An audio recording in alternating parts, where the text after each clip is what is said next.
ring light a necessity? What's up, King Crew? So today I decided to go ahead and put together a video of the tools and tricks that I use to make this whole distance learning thing happen. I know that we've kind of been thrown into this arena, but I just wanted to share some tips, tricks, and tools that I use to make it happen. So let's get started. You and I till the end, don't need to pretend again and again. We'll stick together, everything is alright with you by my side. So the first thing I wanted to share is my ring light. As you can see, it is pretty bright in here, and that's because I use a ring light to shoot my videos, especially when I'm going live, because I find that the lighting just helps me out a little bit more.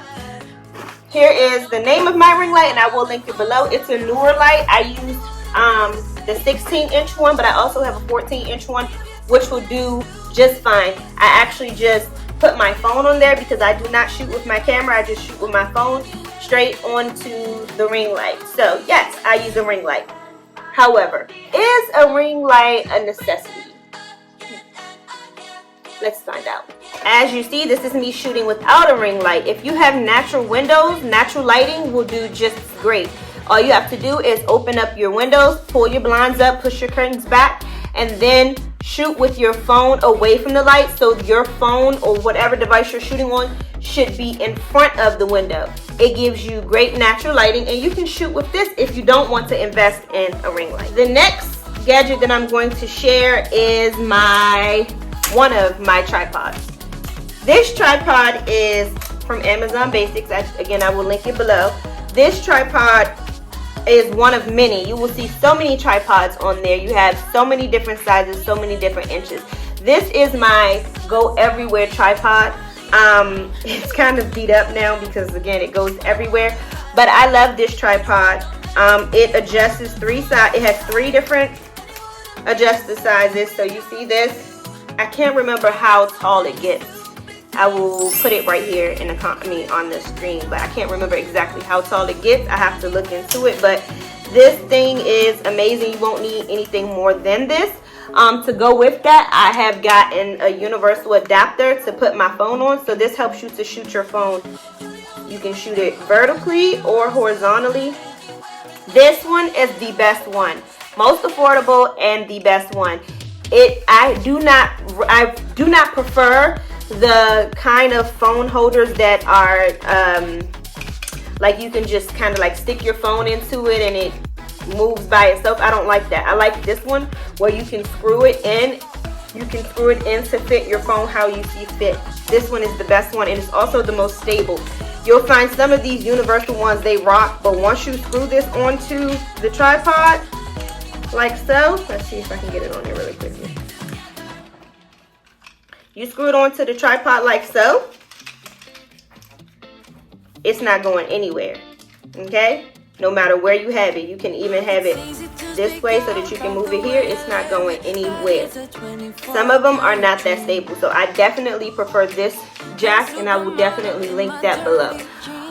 And let me show you how you put your phone in. So remember I said the screw in, some of them you can just kind of pull it up and then stick your phone in and it's in. But this one you actually have to screw it open to fit your phone. And then you put your phone in and you screw it back in. I love that manual because again, the other ones, they wear out really quickly or they like just drop your phone. This one, your phone is in there, it's secure, and if you want to, you can turn your phone, well, usually I turn it, but you can turn your phone to use it how you would like, or you can just leave it this way and screw your phone in the same exact way. Another tripod I have, one second. This one is my tabletop one. It's just okay. This is really good for if you're on the go, because you don't really want to hold this one. But we're distance learning. We're not really on the go. But again, you can put this device on this. Most tripods have that screw like that. If you're going to invest in a tripod, I recommend this one because, I mean, why not just have it in the case that you want it to stand by itself.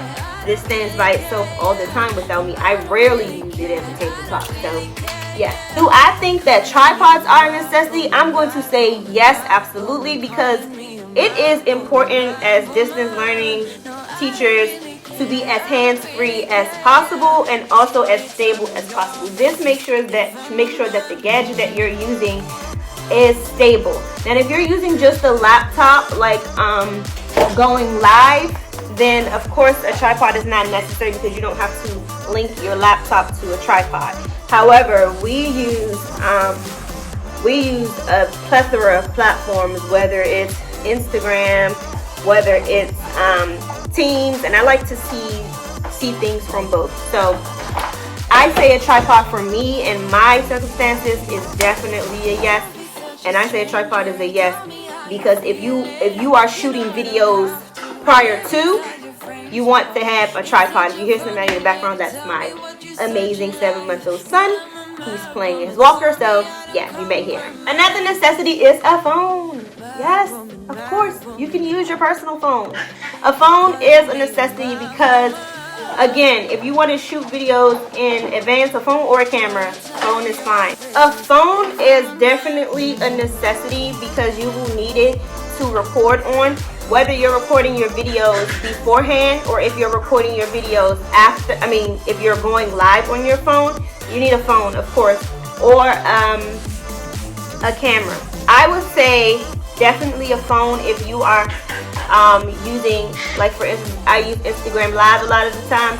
I like to have an additional phone, so an old phone that's just Wi-Fi capable. It doesn't have to be like the latest phone, or don't run out and get a new phone. If you have an old phone on hand, you can use it to look at the comments on live while you may be teaching. Another thing that I use is my dry erase board. This is a tool that is not a necessity, but I definitely use it because it's easy to write down quick notes or jot down quick things, just like we use it in the classroom, guys, a dry erase board. If you do not have one of these, you can always be like my friend Carol here, who is using her bathroom, and that works just as fine. The next thing is chart paper. If you don't have a dry erase board, this does fine. Chart paper, I use this to write out whatever we're doing for the day, especially when I'm going live with my students or if you're on Zoom or something like that. Chart paper is definitely a necessity. So those are all my tools. The next thing I'm going to show you is how to conquer distance learning without a tripod, without a ring light. So I'm going to show you exactly how I would do that. So here I am. No tripod, no ring light, natural lighting, my phone propped up to hold while I teach. And if I wanted to, I could definitely take my dry erase board and have it here in my lap. And I could write what I need, have a conversation with my students, write whatever I need to write on the dry erase board while teaching. There you have it. Those are my tools and tips for distance learning. You can do this with gadgets. You can do it without them. Again, I will link all of the things that I have below.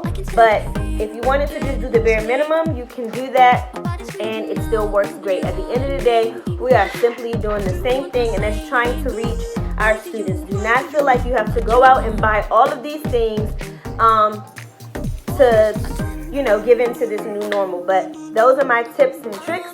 Next, I'm going to go into a few tricks that I use when I'm teaching on Instagram Live. So stay tuned.